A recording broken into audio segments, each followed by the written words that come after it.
गुरु रामपाल जी परमेश्वर जी की दी छोड़ सतगुरु रामपाल जी परमेश्वर जी की जय हो। परमपिता परमात्मा सारी सृष्टि के रचनहार कुल मालिक असंख्य ब्रह्मांडों के स्वामी जगत गुरु तीनों लोकों में प्रवेश करके सबका भरण पोषण करने वाले राजाधिराज आत्माधार नाथों के नाथ देवों के देव महादेव सर्वेश्वर महेश्वर मृत्युंजय अजरो अमर आदि अनादि सनातनी प्रभु जगत पिता जगदीश्वर श्री श्री 1008 की उपाधि के वास्तविक अधिकारी अकाल मूरत शब्द स्वरूपी राम वासुदेव सर्वगतम ब्रह्म परम पूज्य प्रथम पूज्य परम संत परम पुरुष परम धनी परम दयालु सत्य कबीर हक्का कबीर अल्लाहु अकबर बाखबर अल्लाह ताला जगत के तारणहार जगत के मुक्तिदाता जगत के जगन्नाथ हारे के सहारे हिंदुओं के राम मुसलमानों के अल्लाह सिखों के वाहिगुरु दया के सागर दयानिधि करुणा के सागर करुणानिधि स्वयंभू परिभू संकट मोचन कष्ट हरण मंगल करण दुख भंजन अविगत कबीर निर्विकार निर्विषम परमात्मा अलय अलेख सतगुरु आदि अनादि सतगुरु असली मर्यादा पुरुषोत्तम असली राम असली कृष्ण असली घनश्याम असली मुरारी राजाओं के राजा महाराजाओं के महाराजा शहंशाहों के शहंशाह सम्राटों के सम्राट भगवानों के भगवान अल्लाहों के अल्लाह प्रभुओं के प्रभु मसीहाओं के मसीह सच्चे वाहिगुरु बाबाओं के बाबा पीरों के पीर सेठों के सेठ जगत सेठ सावल सा सेठ सर्वगुण संपन्न अनंत कोटि कलाओं के स्वामी अनंत कोटि ब्रह्मांडों के नायक योगियों में महायोगी ध्यानियों में महाध्यानी सिद्धों में परम सिद्ध ज्ञानियों में तत्वज्ञानी ब्रह्म ज्ञानी महाज्ञानी परम ज्ञानी सर्वश्रेष्ठ ज्ञानी विज्ञानी युवा कबीर समरथ कबीर असमवात अमित ओजा सच्चे रहनुमा करीम अल्लाह शुभान अल्लाह दुनिया के अंतिम पैगंबर 8 सितंबर 1951 से गांव धनाना जिला सोनीपत हरियाणा भारतवर्ष की पावन भूमि पे प्रकट रियल कल की भगवान श्री नारायण साकार हरि श्री बाबा साहिब गरीब निवाज शब्द स्वरूपी राम संत श्रोमणी सतगुरु रामपाल जी परमेश्वर जी के चरण कमल में साध संगति से जुड़े हुए देश विदेश से हम सभी सत्सेवक भाई बहनों का अनंत कोटि दंडवत प्रणाम। सत्साई भाई और बहनों, दया पूज्य गुरुदेव भगवान की समर्थ कादर परमात्मा की जिनकी वीआईपी रजा से आप और हम सभी भगत भाई बहन साथ संगति से जुड़कर अपने आत्मा के कल्याण हेतु भक्ति मार्ग पर दृढ़ता के साथ आगे बढ़ रहे हैं। पूज्य गुरुदेव जी की कलयुग की बिचली पीढ़ी में ये विशेष मेहर है। भाई और बहनों, कबीर सागर के सरलार्थ के ऊपर वीडियो बनाने की श्रृंखला जारी है। परमात्मा हर वीडियो में हमें थोड़ा बहुत भक्ति मार्ग के विषय में नई नई जानकारियां दिलवाते हैं, हमारे विश्वास को अपने चरण कमल में बढ़ाते हैं। और भाई और बहनों, आगे भी हमें इसी प्रकार की जानकारियां कबीर सागर के सरलार्थ में मिलती रहेंगी। तो आज हम शुरू करेंगे कबीर सागर के सरलार्थ का पार्ट नंबर 17, जिसमें परमेश्वर ने धर्मदास जी को सार शब्द देने के विषय में कहा है। धर्मदास जी को सार शब्द देने का प्रमाण कबीर वचन तब आयसू साहब अस भाखे सुरती निर्ति करी आज्ञा राखे लखूं सैन में देऊं लखाई धर्मदास सुनियो चितलाई लिखो पान पुरुष सैदाना आमिन देहूं पान परवाना। भावार्थ, परमेश्वर कबीर जी ने कहा कि हे धर्मदास, अब आपका दृढ़ निश्चय हो गया है, तूने अपने पुत्र को भी त्याग दिया है, अब मैं तेरे को पारस पान यानी सारनाम की दीक्षा देता हूँ, आमिनी देवी को भी सारनाम देता हूँ। जबकि आप देखेंगे आगे चलकर धर्मदास जी का फिर वो दृढ़ निश्चय फैल हो गया, फिर से अपने पुत्र नारायण दास की मोह ममता सताने लगी। जिस नारायण दास को परमात्मा ने आंखों दिखा दिया था कि ये काल का मृत्यु अंधा नाम का दूत है, उसके बावजूद भी धर्मदास की मोह ममता अपने पुत्र में उमड़ पड़ी और अपने वंशजों को वो सारनाम देने की सोचने लगा। तो यहाँ परमात्मा धर्मदास का दृढ़ निश्चय देखकर जो सारनाम देने की बात कह रहे हैं, ये धर्मदास का मन बहलाने के लिए। अन्यथा परमेश्वर अंतर्यामी है, उनको आगे पीछे का सब पता होता है। धर्मदास वचन, धर्मदास जी ने क्या कहा। भावार्थ, वाणियों को पढ़ने से ही पता चलता है कि इनमें कृत्रिम वाणी है। लिखा है कि रति सुरती सो गर्भ सो भयहु चूड़ामणि दास वास्ते लेहु। इस वाणी से यह सिद्ध करना चाहा है कि सुरती से सेक्स करने से चूड़ामणि का जन्म हुआ था। यानी कबीर पंथियों ने कबीर सागर में मिलावट की है कि धर्मदास जी ने 85 साल की उम्र में आमिनी देवी के साथ में सुरती से भोग विलास किया था, सेक्स किया था, जिससे चूड़ामणि की उत्पत्ति हुई।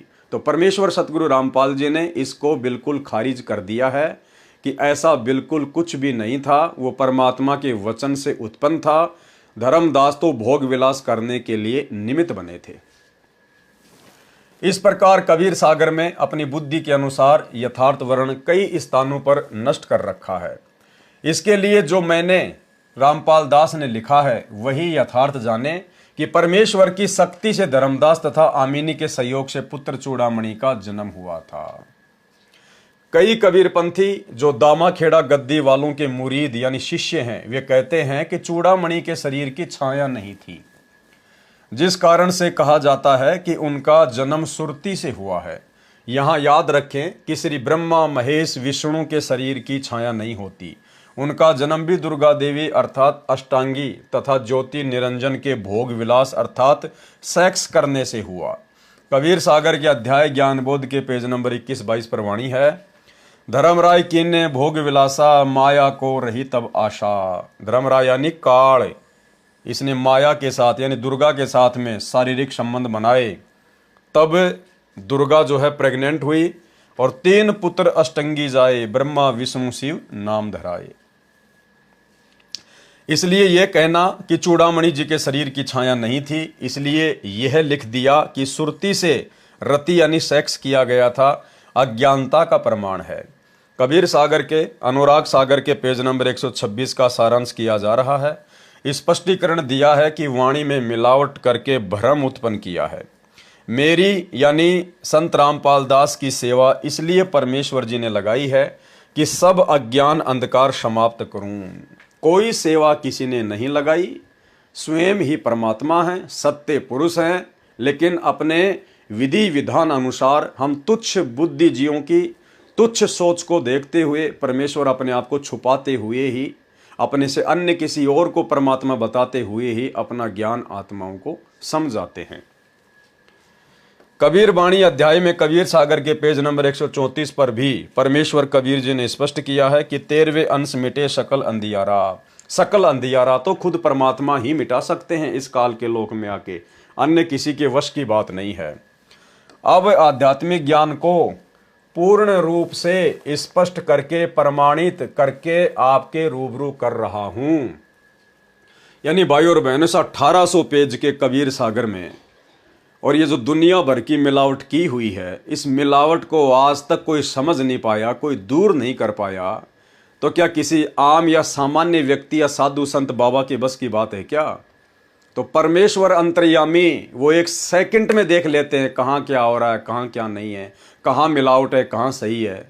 और बाकी तो परमात्मा लोक दिखावे में पेज वगैरह आगे पीछे करने की, उनको अंडरलाइन करने की केवल लीला करते हैं, अन्यथा परमेश्वर को देखने की आवश्यकता नहीं है कि कहाँ कहाँ मिलावट है।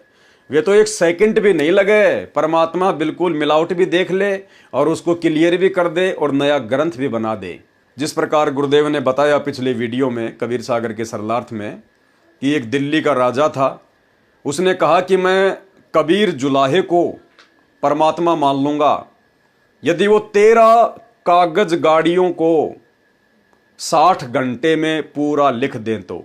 यानी 13 बैलगाड़ियों को कोरे कागजों से भरवा दिया और कहा यदि वो काशी वाला जुलाहा जिसको दुनिया परमात्मा कहती है, अगर इन 13 कागज गाड़ियों को अगर वो 60 घंटे में यानी 2.5 दिन में लिख दे तो मैं उसको परमात्मा मान लूंगा। परमात्मा ने एक डंडी मारी थी, बस 1 सेकंड में 13 गाड़ियां लिखी गई। उसके बाद भी राजा ने लोकलाज में आके उनको परमात्मा नहीं माना। तो भाई और बहनों, सतगुरु जो चावे सो कर ही 14 कोटि दूत यम डरही, ऊत भूत जम त्रास निवारे और चित्रगुप्त के कागज फाड़े। जो सतगुरु रामपाल जी भगवान चित्रगुप्त के कागजों को 1 सेकंड में फाड़ दे, उस परमेश्वर के लिए 1800 पेज के कबीर सागर को देखकर, मिलावट को देखकर और फिर शुद्धिकरण करने में कितना टाइम लगेगा? सेकंड का भी 100वां हिस्सा, करोड़वां हिस्सा, फ्रैक्शन ऑफ सेकंड। लेकिन ये परमात्मा तो लीला करते हैं, उसको देखने की, फिर उसमें कमियां निकालने की, अंडरलाइन करने की, फिर पुस्तक लिखने की।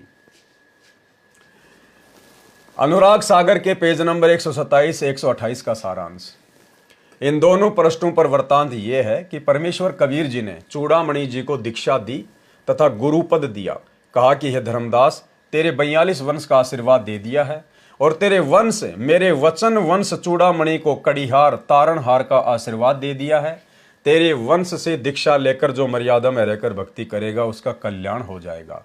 परंतु सार शब्द इस दीक्षा से भिन्न है। मैंने 14 कोटि ज्ञान कह दिया, परंतु सार शब्द इससे अलग है। अन्य नाम तो तारे जानो, सार शब्द को सूर्य जानो। वो सूर्य तो वर्तमान में ही प्रकट होना था। इस सूर्य ने तो इस 13वें वंश में ही सकल उजियारा करना था। और स्वयं वो सूर्य, वो सार शब्द, वो विदे परमात्मा सत्य पुरुष कबीर देव 8 सितंबर 1951 को शिशु रूप में गांव धनाना, जिला सोनीपत, हरियाणा में प्रकट हुए। और उसके बाद सन 1994 से परमेश्वर ने सकल उजियारा कर दिया ज्ञान आधार से, और कुछ ही दिनों में पूरा विश्व प्रकाशित हो जाएगा। अनुराग सागर के पेज नंबर 129 का सारांश। धर्मदास वचन। धर्मदास विनती अनुसारी, हे प्रभु मैं तुम्हारी बलिहारी। जीवन काज वंश जग आवा, सो साहिब सब मोही सुनावा। वचन वंश चीने जो ज्ञानी, ताके नहीं रोके दुर्ज्ञानी। पुरुष रूप हम वंश ही जाना, दूजा भाव न हृदय आना। नौतम अंश प्रगट जग आए, सो मैं देखा ठोक बजाए। तब हूँ मोही संशय एक आवे, करहूँ कृपया जाते मिट जावे। हम कहें समर्थ दीन पठाई, आए जग तब काल फसाई। कि परमात्मा मुझे एक शंका है, आपने मुझे चूड़ामणि की आत्मा भी दिखा दी, सारे काम कर दिए, लेकिन मालिक मुझे एक शंका हो गई है। आप कह रहे हैं कि मैं भी मिनी सतलोक से आया था, मेरा नाम भी सुकृत है, मैं भी आपका अंश हूं, और जो चूड़ामणि आएगा वो भी मिनी सतलोक से आएगा, उसका नाम भी नौतम दास है, वो भी आपका अंश है। तो भगवान जिस प्रकार आपका अंश होते हुए इस काल ने मेरे को अपने जाल में फंसा लिया, तो क्या नौतम दास को नहीं फंसा सकता? क्या चूड़ामणि को नहीं फंसा लेगा?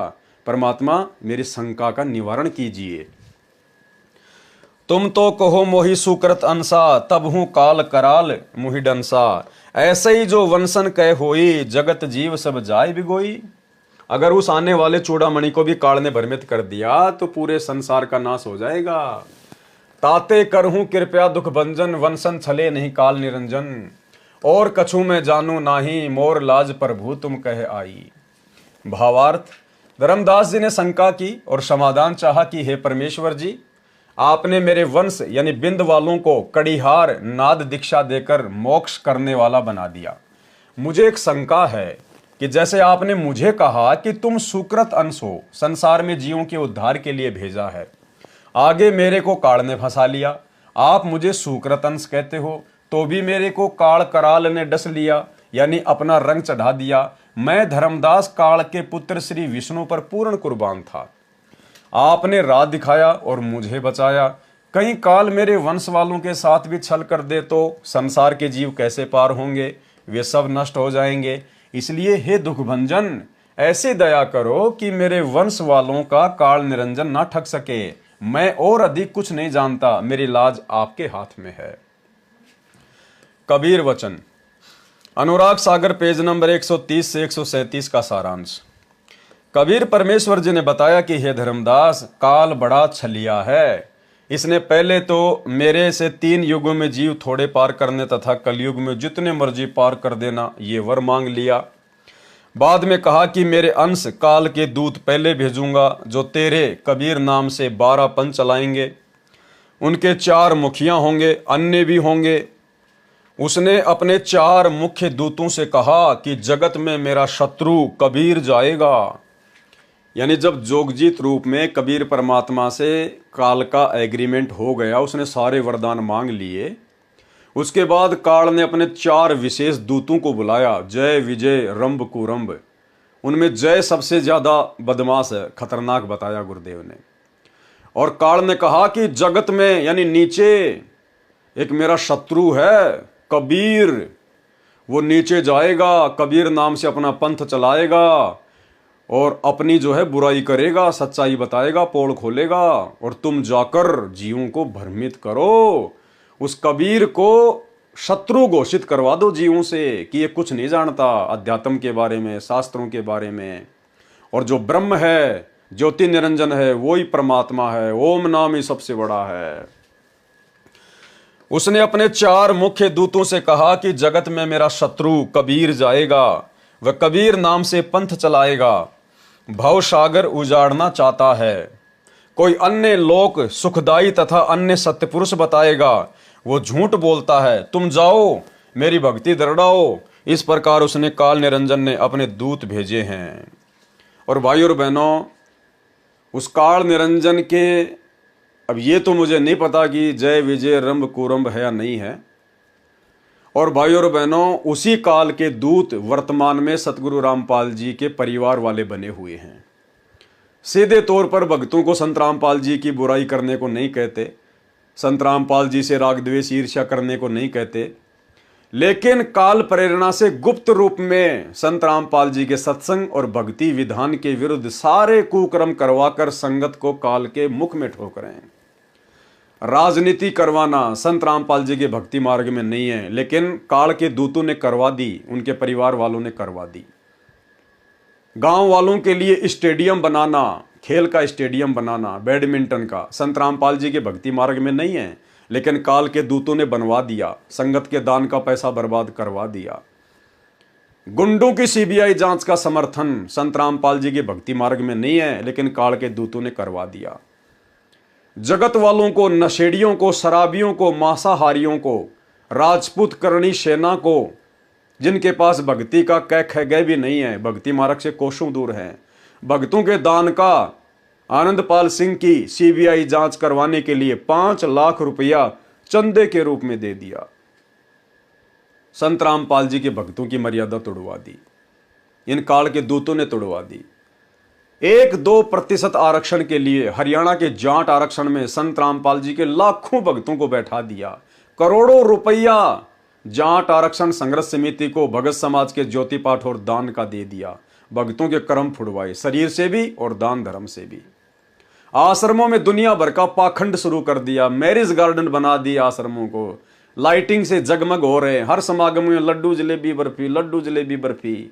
संतों का भोजन सीधा सादा होता है, दाल चावल सब्जी रोटी। ये सत्संगियों का भोजन है।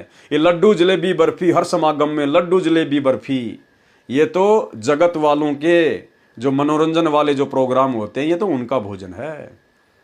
आश्रम में बहुत बड़ा हॉस्पिटल का कार्य शुरू कर दिया।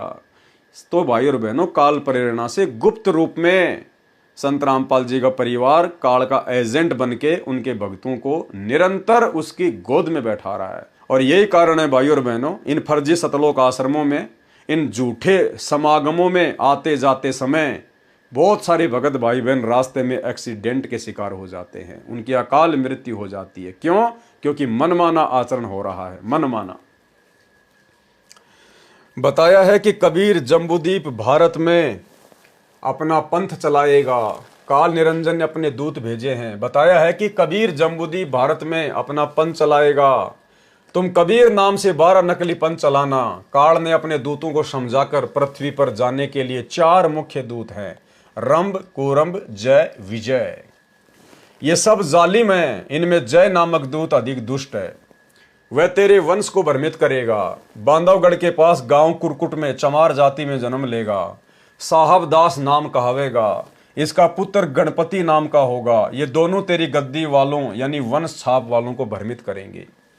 वे झंग शब्द का उच्चारण करेंगे, यही दीक्षा मंत्र होगा। काल ने एक झांझरी द्वीप की रचना कर रखी है, उसमें काल का बाजा बजता है, वही काललोक वाली भंवर गुफा में सुनता है। आरती चौका करेंगे और अपने पंथ को वास्तविक कबीर पंथ बताकर तेरे वंश को विचलित करेंगे। धर्मदास की पीढ़ी वालों को काल ने छला। किस प्रकार से फिर धर्मदास की पीढ़ी वालों को काल बलि ने भ्रमित किया। अनुराग सागर पेज नंबर 138 से 142 तक का सारांश। अनुराग सागर के पेज नंबर 138 से 142 के सरलार्थ की विस्तृत जानकारी तथा दीक्षा देने की विधि कबीर सागर के अनुसार कृपया पढ़ें। इसी पुस्तक कबीर सागर का सरलार्थ में ज्ञान सागर के सारांश में क्रमशः पेज नंबर 77 से 80 तक, पृष्ठ 92 से 108 तक। संक्षिप्त वर्णन यहां करना भी अनिवार्य है, जो इस प्रकार है। पृष्ठ 138 पर भविष्य कथन अलग व्यवहार। परमेश्वर कबीर जी ने कहा कि हे धर्मदास, जो कुछ आगे तेरे वंश में होगा और कैसे तेरे 42 वंश तथा जगत के अन्य जीवों को पार करूंगा। जो कुछ आगे होए है भाई, सो चरित्र तो ये कहूं बुझाई। जो आगे होगा वह चरित्र पूछो धर्मदास। जब तक तुम शरीर में रहोगे तब तक काल निकट नहीं आएगा। तेरे शरीर त्यागने के पश्चात काल तेरे वंश के निकट आएगा और तेरे वंश का यथार्थ नाम दीक्षा खंडित करेगा। तेरे वंश वालों में यह अभिमान होगा कि हम धर्मदास के कुल के हैं, क्योंकि भाई और बहनों बिंद वालों में हमेशा अभिमान होता ही होता है। और वही अभिमान वर्तमान में संत रामपाल जी के परिवार में, उनके भाई में, उनके बेटा बेटियों में स्पष्ट दिखाई देता है। अन्यथा हमारे गुरुदेव भगवान ने तो कभी अपने जीवन में किसी सरपंच के साथ में भी खड़े होकर फोटो नहीं खिंचवाई, जबकि गुरुदेव के दोनों लड़के गुरुदेव के जेल जाने के बाद राजनेताओं के उपग्रह बने फिर रहे हैं, उनके तलवे चाट रहे हैं कि हो सकता है हमें भी राजनीति में आने का मौका मिल जाए, कोई विधायक वगैरह की कोई टिकट मिल जाए। और गुरुदेव के दोनों सुपुत्र राम और लखन, मनोज और वीरेंद्र, दोनों एक बीजेपी नेता के, एक लेफ्ट में खड़ा है एक राइट में खड़ा है, और अपना सौभाग्य समझ रहे हैं कि हमें बीजेपी नेता के कंधे के पास में खड़ा होने का सौभाग्य प्राप्त हो गया। भाई और बहनों, इसी को कहते हैं मान बढ़ाई और अहंकार। मूर्खता की हद पार कर दी इन लोगों ने। और तेरे वंश का यथार्थ नाम दीक्षा खंडित करेगा। तेरे वंश वालों में यह अभिमान होगा कि हम धर्मदास के कुल के हैं, हम सबके तारणहार हैं। आपस में तो झगड़ा करेंगे ही। वे जो मेरा भेजा नाद यानी वचन का पुत्र यानी शिष्य यानी गुरुदेव अपने लिए संकेत कर रहे हैं, परंपरा वाले से जो मेरा सुपथ यथार्थ कबीरपंथ चलाएगा उसकी निंदा करके पाप के भागी होंगे। यानी धर्मदास, जब मैं बिचली पीढ़ी में जाऊंगा अपना 13वां यथार्थ कबीरपंथ चलाऊंगा तो वो मेरे साथ में भी झगड़ा करेंगे, मेरी भी निंदा चुगली करेंगे और पाप के भागी बनेंगे। पार तो हो ही नहीं सकते। परमेश्वर ने स्पष्ट कर दिया, धर्मदास के वंश वाले, धर्मदास की गुरु गद्दी वाले, ये जितने भी कबीरपंथी हैं, विशेषकर दामाखेड़ा वाले, ये संत रामपाल जी से दीक्षा नहीं लेंगे, मानवश अहंकारवश, इसलिए पार नहीं हो पाएंगे। इसलिए भाई, धर्मदास जी की गुरु गद्दी वालों से जितनी भी जनता चिपकी पड़ी है, भाई आप लोगों का सौभाग्य है अगर उन काल के दूतों से अपना पीछा छुड़वा के परम संत सतगुरु रामपाल जी के शरण में आ सको तो धर्मदास की गुरु गद्दी वाले पार नहीं होंगे। परमात्मा अंतर्यामी है, उन्होंने आगे की बता दी। क्योंकि जो बिंद वाले होते हैं वो अभिमानी होते हैं, उनमें मान बढ़ाई का जहर भरा होता है। बताओ, उनके आज वर्तमान में कई करोड़ों की संख्या में शिष्य हैं, और वे हम तो धर्मदास की गद्दी से हैं, हमारे को मोक्ष का अधिकार है। वो कैसे संत रामपाल जी से दीक्षा ले लेंगे जिनके मुट्ठी भर भी भगत नहीं है। तो भाई और बहनों, परमात्मा ने स्पष्ट कर दिया कि वो पार नहीं हो पाएंगे। इसलिए अपने वंश को समझा देना कि जब काल का दाव लग जाए, वंश परंपरा कुपथ पर चले, तो मैं अपना नाद शिष्य परंपरा वाला अपना अंश भेजूंगा, उसको प्रेम से मिलें, उससे दीक्षा ले लें। जैसे मेरा पुत्र कमाल था, यानी परमात्मा धर्मदास को बता रहे हैं उस समय अपने मुंह बोले पुत्र कमाल के विषय में, जैसे मेरा पुत्र कमाल था जिसको मैंने मृतक से जीवित किया था, उसको दीक्षा भी दी थी, वह स्वयंभू गुरु बन गया था, अपना जीवन नष्ट किया और अनेकों को भी ले डूबा। ठीक इसी प्रकार वर्तमान में संत रामपाल जी के दोनों बेटे, उनका भाई, लाखों की संगत से राजनीतियां करवा के उनको डुबो रहे हैं, उनका सत्यानाश करा रहे हैं, भक्तों के दान धर्म का आडंबर और पाखंड में खर्च करके उनका सत्यानाश कर रहे हैं। विस्तार से वर्णन अध्याय कमाल बोध के सारांश में पेज नंबर 431 से 437 पर पढ़ें। पेज नंबर 139 पर, कमाल को अभिमान हो गया था, मैंने उसको त्याग दिया था, मेरे को अहंकारी प्राणी पसंद नहीं है, हम तो भक्ति के साथी हैं, हाथी घोड़ों को नहीं चाहता, जो प्रेम भक्ति करता है उसको हृदय में रखता हूं। इसलिए नाद पुत्र को, शिष्य परंपरा वाले को दीक्षा देने का अधिकार यानी गुरुपद सौंपूंगा। भाई और बहनों, ये परमात्मा वर्तमान में संकेत कर रहे हैं। ये सतगुरु रामपाल जी भगवान ने वर्तमान में संकेत कर दिया कि मेरे परिवार वालों के पास आगे चल के कोई सेवा नहीं होगी। मेरे जो वचन के बेटा बेटी होंगे, जो योग्य होंगे, जो मेरे आज्ञाकारी होंगे, मैं उन्हीं को सारी सेवाएं आने वाले समय में सौंपूंगा। ये परमेश्वर वर्तमान के लिए संकेत कर रहे हैं। कमाल को अभिमान हो गया था, मैंने उसको त्याग दिया था। मेरे को अहंकारी प्राणी पसंद नहीं है, हम तो भक्ति के साथी हैं। हाथी घोड़ों को नहीं चाहता, जो प्रेम भक्ति करता है उसको हृदय में रखता हूं। इसलिए नाद पुत्र को यानी शिष्य परंपरा वाले को दीक्षा देने का अधिकार यानी गुरुपद सौंपूंगा। गुरुपद का मतलब परमेश्वर उसको तमाम प्रकार की व्यवस्थाएं सौंपेंगे। बाकी गुरु तो सतगुरु रामपाल जी के बाद में कोई रहेगा ही नहीं, शरीर रूप में तो कोई गुरु होगा ही नहीं। नाम दीक्षा उनके इलेक्ट्रॉनिक शरीर से दी जाएगी, डीवीडी वगैरह से दी जाएगी। लेकिन आगे की जो सेवाएं होंगी, जो मैनेजमेंट का कार्य होगा, वो परमात्मा अपने वचन के शिष्यों के हाथों में ही सौंप कर जाएंगे, सब कुछ सेट करके। इसलिए नाद पुत्र को शिष्य परंपरा वाले को दीक्षा देने का अधिकार यानी गुरुपद सौंपूंगा। मेरा पथ नाद से ही उजागर होगा, मेरा पंथ नाद से ही उजागर होगा, बिंद वालों से नहीं होगा, यानी प्रसिद्ध होगा। तेरे वंश वाले बहुत अहंकार करेंगे। धर्मदास जी ने चिंता जताई कि आप नाद वाले को गुरुपद दोगे, परंतु मेरे वंश वाले कैसे मोक्ष प्राप्त करेंगे। परमेश्वर कबीर जी ने कहा कि तेरे वंश वाले हों चाहे अन्य जीव, जो मेरे द्वारा भेजे अंश यानी नाद अंश से दीक्षा लेकर मर्यादा में रहेंगे। यानी सतगुरु रामपाल जी परमेश्वर जी स्वयं के लिए कह रहे हैं कि धर्मदास तेरी गुरुगद्दी वाले, तेरे वंश वाले अगर मेरे से उपदेश लेंगे, यानी जो 13वां कबीर पंथ चलाएगा, यदि उससे उपदेश लेंगे और मर्यादा में रहेंगे तो कैसे पार नहीं होंगे। जो हमारे वचन को मानेगा वही वंश वाला मुझे प्यारा लगेगा, जो मेरे वचन को मानेगा वही मुझे प्यारा लगेगा। अब गुरु जी के वचनों की, नियमों की इन आश्रमों में तो धज्जियां उड़ाई जा रही है, धज्जियां। एक भी नियम सही प्रकार से सुरक्षित नहीं है। तो भाई ये वचन तो साध संगति में निभाए जा रहे हैं गुरुदेव के आशीर्वाद से, और गुरुदेव तो उसी को प्रेम करते हैं जो उनके वचन में चलेगा। जो हमारे वचन को मानेगा वही वंश वाला मुझे प्यारा लगेगा। बिना वचन यानी नाद वाले को गुरु माने बिना पार नहीं हो सकता, मोक्ष प्राप्त नहीं कर सकता। तेरे 42 पीढ़ी को मैंने एक वचन से पार कर दिया है, वह वचन यह है कि नाद परंपरा वाले से दीक्षा लेकर पार हो जाएंगे। बिंद वाले वंश कहलाते हैं और वचन नाद वाले बिना वे अपने घर यानी सतलोक नहीं जा सकते। अनुराग सागर पेज नंबर 140 का सारांश। कबीर वचन ही चल रहे हैं। परमेश्वर कबीर जी बता रहे हैं कि मेरा नाद का पुत्र चूड़ामणि है, ये मेरा शिष्य है, और आपका वंश यानी बिंद का पुत्र है, यह है मेरी आज्ञा से पंथ चलाएगा, जीवों का कल्याण करेगा। परंतु हे धर्मदास, तेरा वंश यानी कुल के लोग अज्ञानी हैं, वे ठीक से ज्ञान नहीं समझेंगे।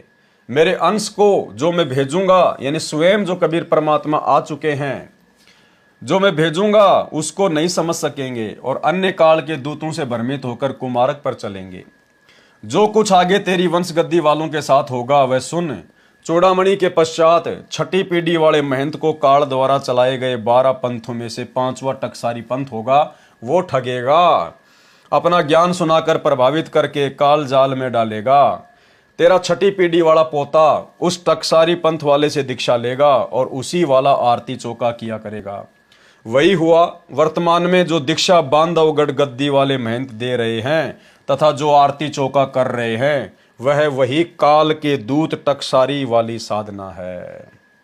हे धर्मदास, इस प्रकार तेरा वंश अज्ञानी होकर काल के धोखे में पड़कर नरक में जाएगा। तेरा वंश मेरी वह दीक्षा जो मैंने चूड़ामणि को दी है उसको छोड़ देगा, टकसारी वाली दीक्षा लेकर अपना जीवन नाश करेगा।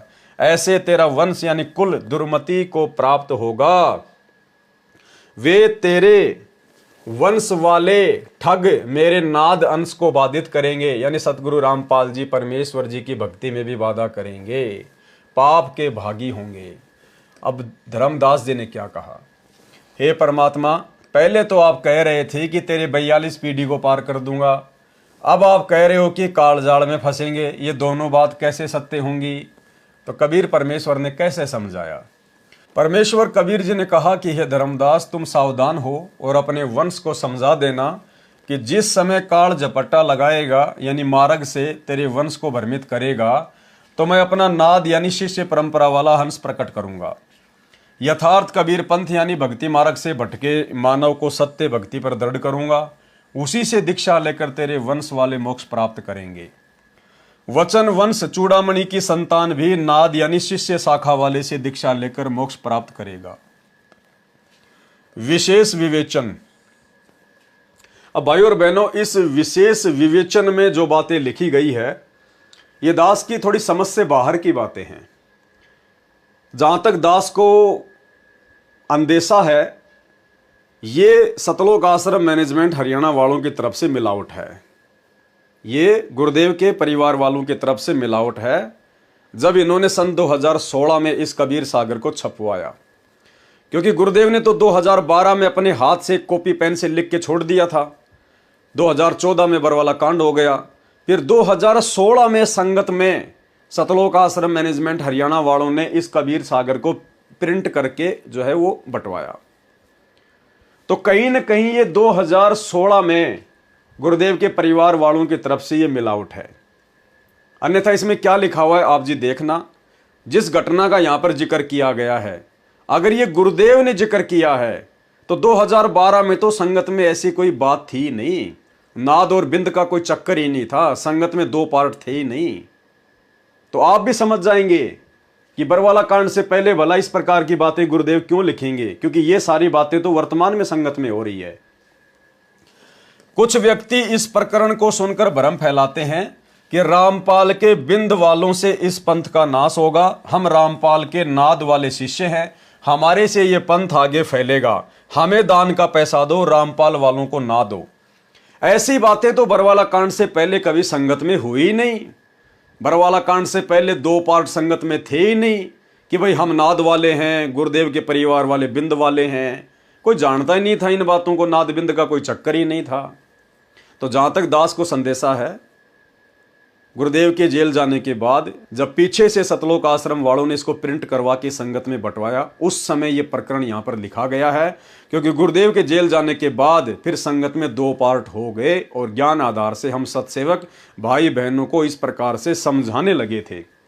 लेकिन यहां पर जो बात लिखी गई है वो बिल्कुल सरासर गलत है। यदि हम सत्सेवकों के लिए लिखी गई है तो, कि हमें दान का पैसा दो, रामपाल वालों को ना दो। हमने कभी भी नहीं कहा कि हमें दान का पैसा दो। हम तो यही कहते हैं कि हम दान का पैसा लेने के अधिकारी नहीं हैं। हम ज्योति पाठ और दान का पैसा लेने के अधिकारी नहीं हैं, और ना ही गुरुदेव के परिवार वाले दान का पैसा लेने के अधिकारी हैं। तो यहाँ पर जिस प्रकार से बातें लिखी गई है भाई और बहनों, ऐसी घटना बरवाला कांड से पहले तो संगत में घटित हुई नहीं, और ना इस प्रकार से कभी हमने कोई जिक्र सुना। अन्यथा जो पुराने भगत हैं वो तो कम से कम इस बात का जिक्र करते। यदि बरवाला कांड से पहले भी ऐसी कोई बकवास थी तो बरवाला कांड से पहले तो गुरुदेव के परिवार के खिलाफ कोई बोलता ही नहीं था। किसी की जुबान ही नहीं निकलती थी, किसी की हिम्मत ही नहीं थी। तो ये 2016 में जब संगत में बंटवाया गया प्रिंट करवा के, उस समय हम सत्सेवकों के खिलाफ गुरुदेव के परिवार वालों ने इस प्रकार की बातें लिखी हैं जो बिल्कुल गलत है, झूठ है। हमें दान दो, हमने कभी भी संगत से दान का पैसा नहीं मांगा। कुछ व्यक्ति इस प्रकरण को सुनकर भ्रम फैलाते हैं कि रामपाल के बिंद वालों से इस पंथ का नाश होगा। हम रामपाल के नाद वाले शिष्य हैं, हमारे से ये पंथ आगे फैलेगा। हमें दान का पैसा दो, रामपाल वालों को ना दो। क्योंकि गुरुदेव ने कभी अपने सत्संगों में जिक्र किया ही नहीं इस बात का। इतने पुराने भक्तों से हमारे संपर्क है, वर्तमान में भी है, पहले भी थे, किसी भगत ने इस बात का जिक्र किया ही नहीं। तो ये सरासर मिलावट है यहाँ पर। जिस प्रकार धर्मदास के परिवार वालों ने कबीर सागर में मिलावट कर दी, यहाँ गुरुदेव के परिवार वालों ने कबीर सागर के सरलार्थ में मिलावट कर दी। ऐसे व्यक्ति काल के दूत हैं। वे अपने स्वार्थवश ऐसा भ्रम फैलाते हैं। मैं स्पष्ट करना चाहूंगा कि धर्मदास के बिंद वाले गुरु पद प्राप्त करके भक्ति विधि में परिवर्तन करके सत्य साधना त्याग कर काल साधना करते कराते हैं। भक्ति विधि तथा ज्ञान गलत होने से यथार्थ पंथ का नुकसान अर्थात हाश होता है। मेरे पश्चात कलयुग में कोई गुरु पद पर रहेगा ही नहीं। ये 13वां अंतिम पंथ है। ये दास रामपाल दास अंतिम सतगुरु है।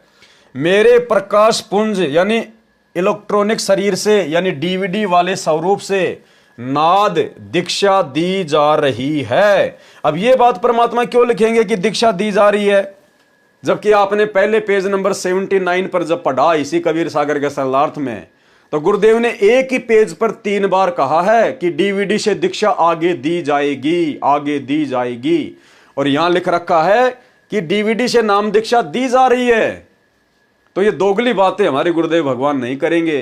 ये इस प्रकार की दोगली बातें इस कबीर सागर के सरलार्थ को सन 2016 में छपवाते समय हम सत्सेवकों के खिलाफ होकर उनके परिवार ने मिलावट करके लिखी है।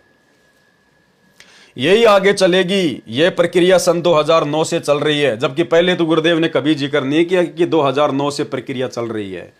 लाखों अनुयायी बन चुके हैं, प्रत्येक को लाभ हो रहा है और होता रहेगा। अब तो भक्ति विधि यानी भक्ति के मंत्र बदल सकते हैं न ज्ञान, फिर पंथ नष्ट होने का प्रश्न ही नहीं रहता। नाद और बिंद का झंझट ही समाप्त हो गया। डीवीडी से गुरु जी के नाम को दिलाने की सेवा नाद वालों को मिले चाहे बिंद वालों को, पंथ नष्ट नहीं हो सकता, आगे ही बढ़ेगा। अनुराग सागर पेज नंबर 141 का सारांश। सार शब्द की चास यानी अधिकार नाद के पास होगा। देखो परमात्मा बार बार जिक्र कर रहे हैं भाई और बहनों, चाहे कोई कितनी मिलावट कर दो, फिर भी गुरुदेव ने स्पष्ट कर दिया कि सार शब्द की चास यानी अधिकार नाद के पास होगा। यदि तेरा बिंद पुत्र परंपरा उससे दीक्षा नहीं लेंगे तो वे नष्ट हो जाएंगे। परमेश्वर कबीर जी ने नाद की परिभाषा स्पष्ट की है, कहा है कि हे धर्मदास, तू मेरा नाद पुत्र यानी वचन पुत्र यानी शिष्य है, इसलिए तेरे को मुक्ति मंत्र यानी सार शब्द दे दिया है। परमेश्वर कबीर जी ने धर्मदास जी को दीक्षा देने का अधिकार नहीं दिया था और सख्त निर्देश दिया था कि जो सार शब्द मैंने तेरे को दिया है यह किसी को नहीं बताना है। यदि ये तूने बता दिया तो जिस समय पिछली पीढ़ी कलयुग में चलेगी, यानी जिस समय कलयुग 5505 वर्ष बीत जाएगा सन 1997 में, तब मैं अपना नाद वंश भेजूंगा, मेरा यथार्थ कबीर पंथ चलेगा। उस समय से पहले यदि ये सार शब्द काल के दूतों के हाथ लग गया तो सत्य असत्य भक्ति विधि का ज्ञान कैसे होगा, जिस कारण से भगत पार नहीं हो पाएंगे।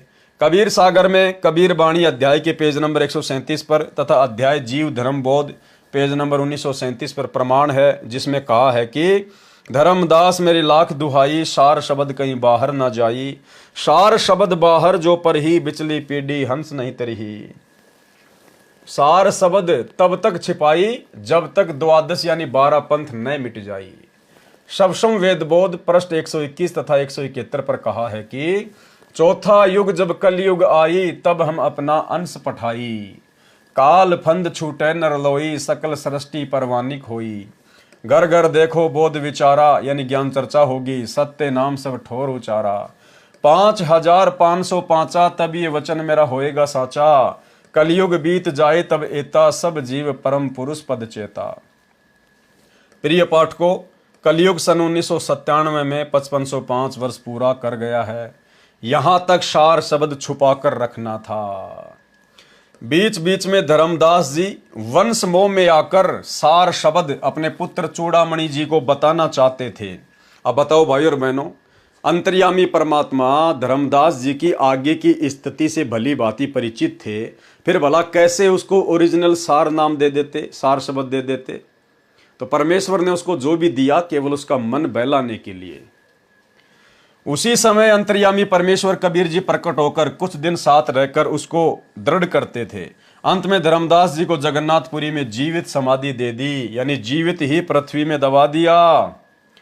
धर्मदास जी ने स्वयं कबीर जी से कहा था कि हे परमेश्वर, मैं पुत्र मोह वश होकर सार शब्द बता सकता हूं, मेरे वश से बाहर की बात हो चुकी है, आप मुझे सत्य लोक भेज दो, नहीं तो बात बिगड़ जाएगी। तब धर्मदास जी को जीवित समाधि दी गई थी। यह प्रमाण दामाखेड़ा वाले महंत द्वारा छपवाई गई पुस्तक आशीर्वाद शताब्दी ग्रंथ में पेज नंबर 95 पर है। अनुराग सागर के पृष्ठ 141 का शेष सारांश। कबीर परमेश्वर जी ने कहा कि हे धर्मदास, चारों युगों में देख ले, मेरे यथार्थ कबीर पंथ को नाद परंपरा ने प्रसिद्ध किया है।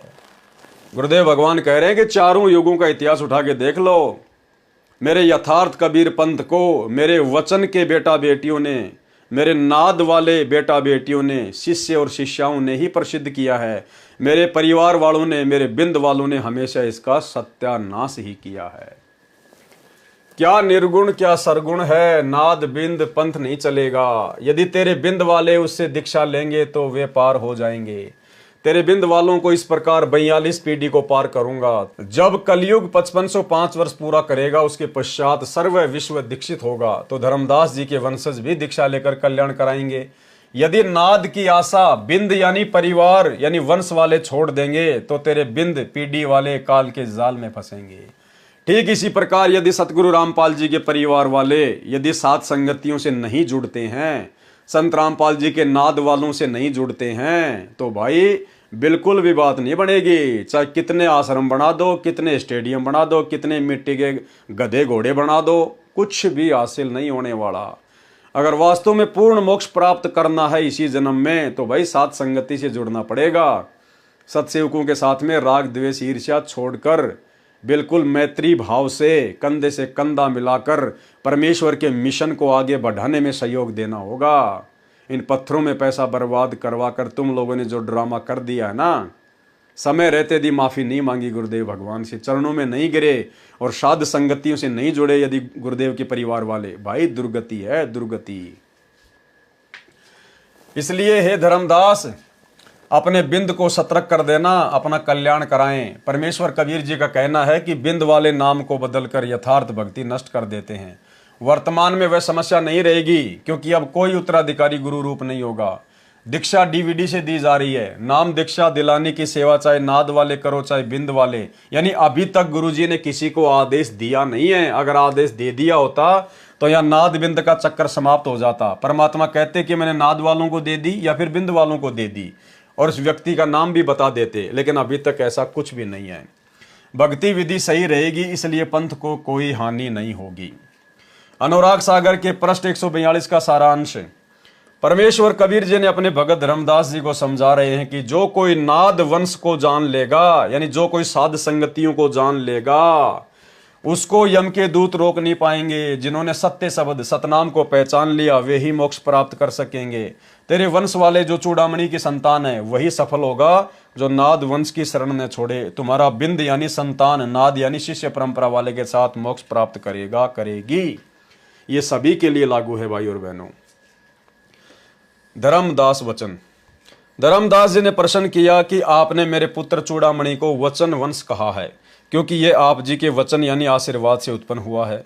इसकी संतान को बिंद कहा, जो मेरे 42 पीढ़ी चलेंगी।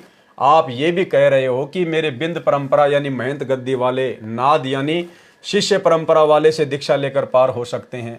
वे आप जी ने नाद वंश के अधीन बता दिए। फिर बिंद वाले क्या करेंगे यदि नाद से ही जगत पार होना है तो? कबीर वचन। धर्मदास जी के वचन सुनकर परमेश्वर हंसे और कहा कि हे धर्मदास, तेरे को 42 वंश का आशीर्वाद दे दिया है, क्योंकि तुम नारायण दास को काल का दूध जानकर वंश नष्ट होने की चिंता कर रहे थे। इसलिए तेरे वंश की शुरुआत आपके नेक पुत्र से की है। पाठकों से निवेदन है कि इस पृष्ठ पर बिंद परंपरा वालों ने बनावटी वाणी अधिक डाली है अपनी महिमा बनाने के लिए, परंतु अनुराग सागर के पेज 140-141 पर स्पष्ट कर दिया है कि चूड़ामणि जी की वंश गद्दी की छठी पीढ़ी वाले के पश्चात मेरे द्वारा बताई यथार्थ भक्ति विधि तथा भक्ति मंत्र नहीं रहेंगे। वह 5वीं पीढ़ी वाला टकसारी पंथ वाला आरती चौका तथा वही नकली 5 नाम की दीक्षा देने लगेगा। इसलिए तेरे बिंद वाले काल जाल में रह जाएंगे। यदि वे मेरे द्वारा भेजे गए नाद अंश से दीक्षा ले लेंगे तो तेरी 42 पीढ़ी मोक्ष प्राप्त करेगी। इस प्रकार तेरे 42 वंश को पार करूंगा। उस समय जब पूरा जगत ही दीक्षा प्राप्त करेगा तो तेरी संतान भी दीक्षा लेगी। ये वर्णन पृष्ठ 140-141 के सारांश में स्पष्ट कर दिया है। अनुराग सागर के पृष्ठ 141 का सारांश। धर्मदास जी को फिर से अपने पुत्र नारायण दास का मोह सताने लगा। धर्मदास को फिर से अपने बेटे नारायण दास का, जिसमें परमात्मा ने काल रूप के दर्शन करवा दिए थे, फिर से मोह व्याप्त होने लगा। धर्मदास जी को फिर से अपने पुत्र नारायण दास का मोह सताने लगा और परमेश्वर कबीर जी से अपनी चिंता व्यक्त की कि मेरा पुत्र नारायण दास काल के मुख में पड़ेगा। मुझे अंदर ही अंदर यह चिंता खाए जा रही है। हे स्वामी, उसकी भी मुक्ति करो। तो परमेश्वर ने फिर धर्मदास जी को धमकाया थोड़ा सख्त लहजे में। कबीर परमेश्वर वचन, बार बार धर्मनी समझावा, तुम्हारे हृदय प्रतीत न आवा। कि धर्मदास मैं तुझे बार बार समझा रहा हूं, तेरे समझ में नहीं आ रही। 14 यम तो लोक सिंधावे, जीवन को फंद कहो विलावे। अब हम चीन्या तुम्हारो ज्ञाना, जानी बुझ तुम भयो अज्ञाना। कि धर्मदास अब मैं तेरे को समझ गया हूं, तू जानबूझ के बकवाद कर रहा है, अनजान बन रहा है। पुरुष आज्ञा मेटन लागे, बिसरियो ज्ञान मोहम्मद जागे।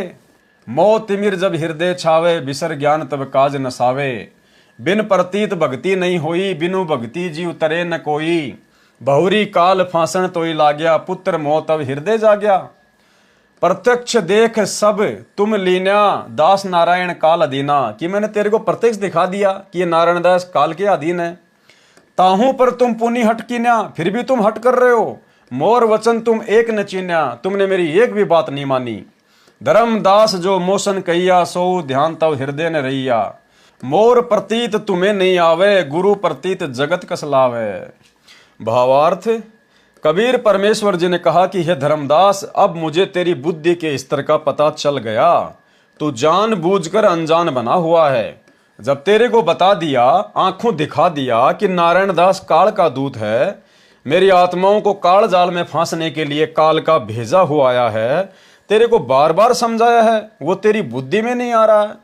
अब तेरे हृदय में पुत्र मोह से अज्ञान अंधेरा छा गया है, काल के दूत को लेकर फिर हट कर रहा है। मेरा एक वचन भी तेरी समझ में नहीं आया। हे धर्मदास, जो वचन तूने मेरे से किए थे कि मैं कभी नारायण दास को दीक्षा देने के लिए नहीं कहूंगा, अब तेरे हृदय में वह वादा भूल गया। जब तुमको मुझ पर विश्वास नहीं हो रहा, जबकि तेरे को सतलोक तक दिखा दिया, तो फिर मेरे भेजे नाद अंश जो गुरु पद पर होगा, उस पर जगत कैसे विश्वास करेगा। अनुराग सागर पृष्ठ 144 का सारांश। भाई और बहनों, इससे साबित होता है कि अंतर्यामी परमात्मा ने धर्मदास को ओरिजिनल सार नाम नहीं दिया था। परमेश्वर कबीर जी ने धर्मदास जी को बार बार वही बातें दोहराई जो पूर्व के पृष्ठ पर कही है। अनुराग सागर के पृष्ठ 145 का सारांश। धर्मदास वचन। फिर धर्मदास ने बहुत ज्यादा आधीनी दिखाई, और ये एक सुयोग्य शिष्य का लक्षण होता है। गुरु चाहे कितनी चोट मारे, गुरु हमेशा शब्द की चोट मारेगा, गुरु डांट फटकार मारेगा, और वो शिष्य के हित में होगा, भले में होगा। यदि उस डांट फटकार को शिष्य सहन कर गया, आधीनी से नीची गर्दन करके, गुरु के प्रति मन में दोष पैदा ना करके, तो बेड़ा पार है, नहीं तो कुत्ते की योनि में जाएगा।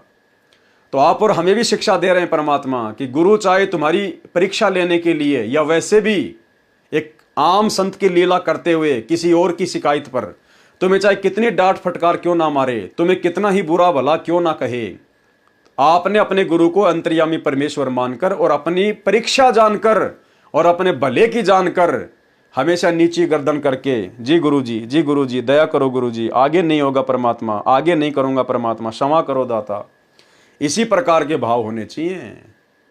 जिस प्रकार से गुरुदेव के रहते से 3 आश्रमों में जो बकवाद हो गई थी, भगत आपस में लड़ाई झगड़ा, राग द्वेष, एक दूसरे की झूठी शिकायतें गुरुदेव के पास में भेजना, गुरुदेव से किसी की नो एंट्री करवा देना, फिर उस भगत के द्वारा गुरुदेव में दोष देखकर कि मेरी तो गलती भी नहीं थी, क्या गुरुजी को इतना भी नहीं पता, मेरी नो एंट्री कर दी, उठा के थैला अपने घर भग लिया। तो भाई और बहनों, अब हमने आगे इस प्रकार की ओछी हरकतें करके अपने गुरुदेव को नाराज नहीं करना है। सुनत वचन धर्मदास सकाने, मन ही माही बहुत पछताने। धर्मदास बहुत ज्यादा लज्जित हो गया परमात्मा के मुख से इस प्रकार की बातें सुनकर। धाई गिरे सतगुरु के पाई, और धड़ाम से गुरुदेव के पैरों में जा गिरा। हो अचेत प्रभु होई सहाई, चूक हमारी बख्शु स्वामी, विनती मानो अंतर्यामी। हम अज्ञान शब्द तुम टार्या, विनय कीन हम बारंबारा। अब मैं चरण तुम्हारे गए हूं, जो संतन की विनती करूं। पिता जानी बालक हट लावे, गुण अवगुण चित ताही न आवे। पतित उदाहरण नाम तुम्हारा, अवगुण मोर न करहूं विचारा। भावार्थ, परमेश्वर कबीर जी के वचन सुनकर धर्मदास जी बहुत लज्जित हुए और परमेश्वर कबीर जी के चरणों में गिरकर विलाप करने लगे कि हे स्वामी जी, मैं तो अचेत यानी मंद बुद्धि हूं, मेरी गलती क्षमा करो। हे अंतर्यामी, मेरी विनती स्वीकार करो, मैं अज्ञानी हूं, मैंने आपके वचन की अवहेलना की है, मैंने ऐसे गलती की है जैसे बालक अपने पिता से हट कर लेता है। पिता बालक की गलती पर ध्यान नहीं देता, उसके अवगुण क्षमा कर देता है। आपका नाम तो पतित उद्धारण है, आप पापियों का उद्धार करने वाले हो। मेरे अवगुणों पर ध्यान ना दो, बालक जानकर क्षमा कर दो। यानी गुरु चाहे कितनी डांट मारे, पहली बात तो हमने ऐसा कोई कर्म करना नहीं जिससे हमें गुरु की डांट खानी पड़े। और फिर भी यदि गुरु हमें डांट मार देता है तो उसको प्रसाद समझकर, जैसे प्रसाद को गर्दन झुकाकर हाथ आगे फैलाकर ले लेते हैं, ऐसे हमने गुरु जी की डांट फटकार को प्यार प्रेम से ले लेना है और परमेश्वर से क्षमा ही मांगना है, सवाल जवाब नहीं।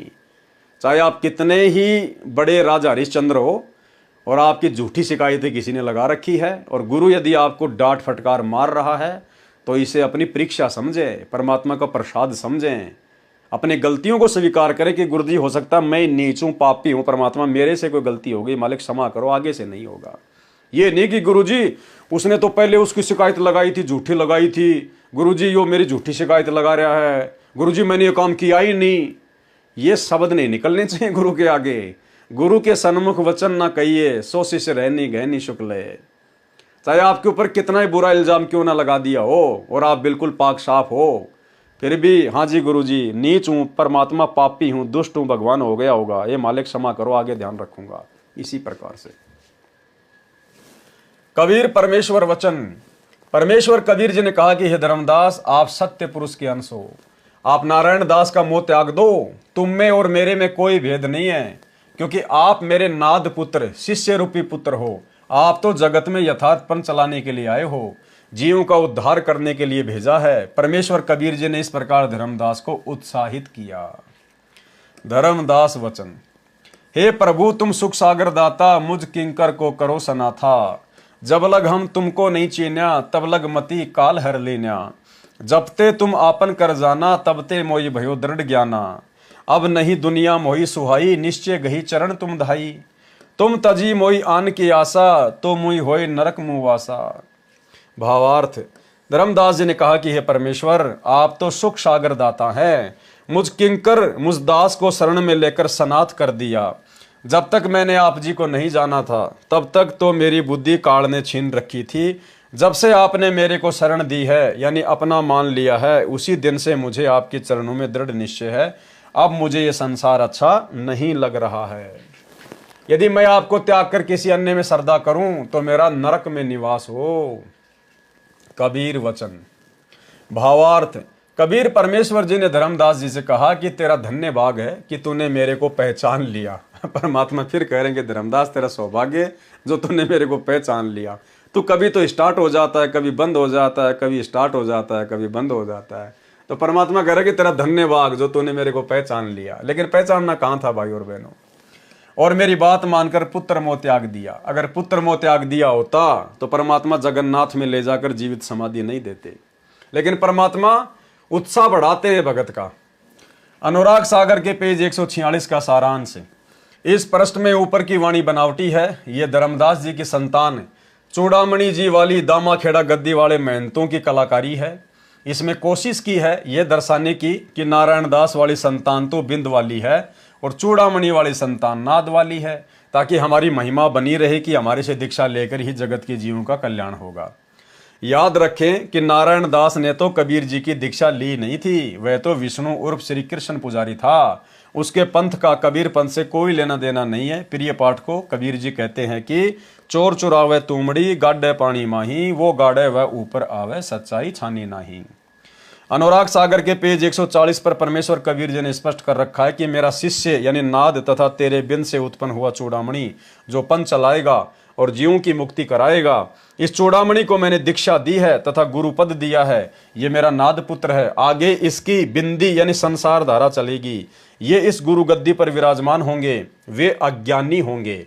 छठी पीढ़ी वाले महंत को काल के 12 पंथों में 5वां पंथ टकसारी पंथ होगा, वो भ्रमित करेगा। जिस कारण से मेरे द्वारा बताए यथार्थ भक्ति विधि तथा यथार्थ मंत्र त्याग कर टकसारी पंथ वाले मंत्र तथा आरती चौका दीक्षा रूप में देने लगेगा। तुम्हारा वंश यानी चूड़ामणि वाली संतान दुर्मति को प्राप्त होगी। वे बटपारे ठग बहुत जीवों को 84 लाख के चक्कर में डालेंगे। और ये दामाखेड़ा वाले जो हैं ये उसी चूड़ामणि वाली वंश परंपरा से आ रहे हैं। नरक में ले जाएंगे, जो मेरा नाद परंपरा का अंश आएगा उसके साथ झगड़ा करेंगे, यानी सतगुरु रामपाल जी के साथ में झगड़ा करेंगे। प्रत्यक्ष प्रमाण। प्रिय पाठकों, सन 2012 में मेरे कुछ अनुयायियों द्वारा मेरे विचारों की लिखी एक पुस्तक यथार्थ कबीर पंथ परिचय का प्रचार करते करते दामाखेड़ा छत्तीसगढ़ में चले गए। उस दिन दामाखेड़ा महंत गद्दी वालों का सत्संग चल रहा था। उस दिन समापन था। मेरे शिष्य सत्संग से जा रहे भक्तों को वह पुस्तक बांटने लगे। उस आश्रम के किसी सेवक ने वह पुस्तक पहले ले रखी थी। वह पहले ही इस ताक में था कि रामपाल के शिष्य कहीं मिले तो उनकी पिटाई करें। उस दिन दामाखेड़ा में ही उसने मेरे शिष्यों को सेवा करते देखा तो महंत श्री प्रकाश मुनि नाम साहिब, जो 14वां गुरु गद्दी वाला बिंदी परंपरा वाला महंत है, उसको जाकर बताया कि जो यथार्थ कबीर पंथ परिचय पुस्तक मैंने आपको दी थी, आज फिर उसी पुस्तक को रामपाल के शिष्य हमारी संगत में बांट रहे हैं।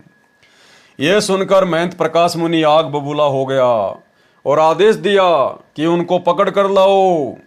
उसी समय पुस्तक बांट रहे मेरे अनुयायियों में से 5 को गाड़ी में जबरदस्ती डालकर ले गए।